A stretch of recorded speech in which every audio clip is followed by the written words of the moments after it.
Okay, the last thing, we're going to need a piece of sandpaper, 4080 grit, something like that. And it's a DA pad. It's actually rather extravagantly a new one.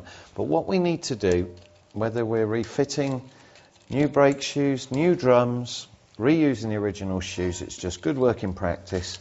We want to score up the inside of the drum and lightly go over the surface of the shoes. And this will help with a process known as bedding in.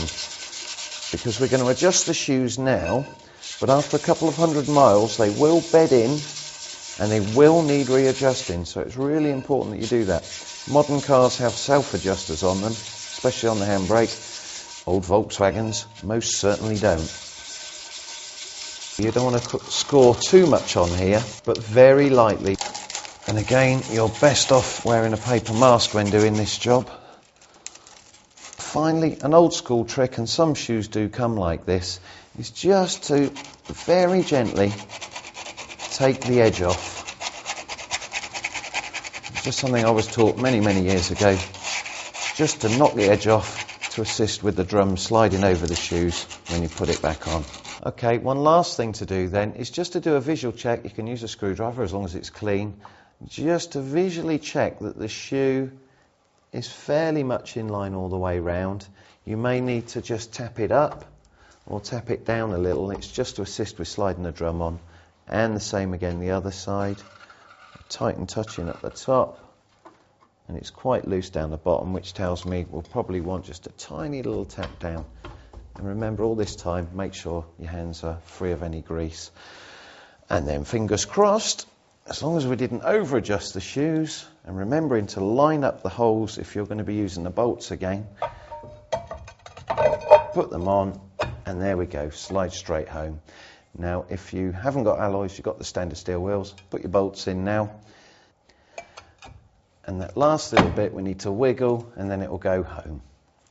So, we're now ready to adjust the shoes properly, and we do that from underneath and behind, so time for another tidy up.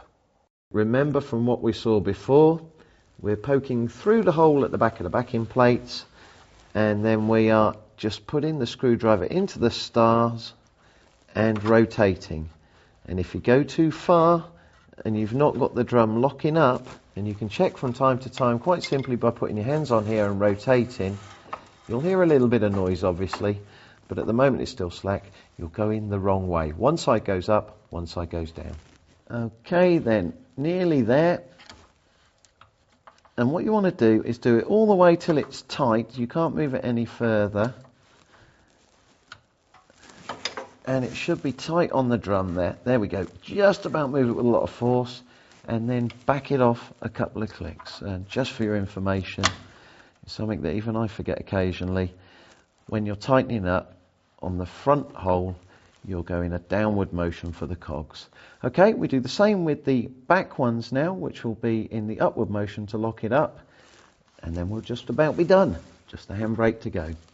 Okay, once we've tidied up underneath, we need to go and centralize the brake shoes, which we do by sitting in the driver's seat, putting our foot down on the brake pedal a couple of times, and then we can slide underneath and do the final adjustment. You should hear some action at the back end as the brake shoes settle in and centralised, and funnily enough, even before we've adjusted them properly, the brake pedals come up. Back under the car now so that we can do that final adjustment on the brake shoes. Okay then, the last job we need to do on the mechanical side with the brake adjustment, remember we've already adjusted the rear shoes, is to adjust the handbrakes, and a liberal coat of WD-40 or equivalent lubricating fluid will do the job nicely here. Now interestingly, it looks at some stage in this vehicle's past somebody has fitted one wrong handbrake cable, but fortunately it's a bit too long and we should be able to take that adjustment up. But basically what we're looking to do is to get these together, keep this parallel no matter what happens the other side here, and as I mentioned right at the start, we're looking for somewhere between 8 and 10 clicks. Obviously to do the other side we just move the mole grips across, clamp it up and spin away. Now it's a strange square nut with a chamfer on it, and so it's a 13mm spanner you need, and what you need to do is be careful Ow! Careful not to bang your head, of course. And what you'll find it easiest to do is partially pull the handbrake cable until this gets quite tight to do. One last thing to remember whilst you're doing this tightening up process here is to occasionally spin the rear wheel, and if you've got a helper that's fantastic, just to make sure that you've not over adjusted these, because otherwise when you drive down the road the brake shoe, the front one, will always be in contact with the drum. That will lead to overheating, and in extreme cases the brake shoe can actually catch fire. Okay then, in summary, we've looked at the rear brakes, and in this case we have replaced the rear shoes and a couple of the star adjusters. We've adjusted the brake shoes back up again, and of course along the way I've done the handbrakes, and if you look carefully just here, I bumped my head whilst underneath the van, so even if you're familiar with the jobs you can still clash yourself somewhere along the line. But all done and dusted, the final thing to do is to check that your pedal obviously is better than it was before, bleed off your brakes and then go off for a test drive. And if you want to know how to bleed your brakes off, have a look for the Just Kampers how-to video on that subject. One final thing to remember, after you've done a few hundred miles, you will more than likely have to readjust your brakes and give them another quick bleed off. It's just the process of bedding in the new shoes.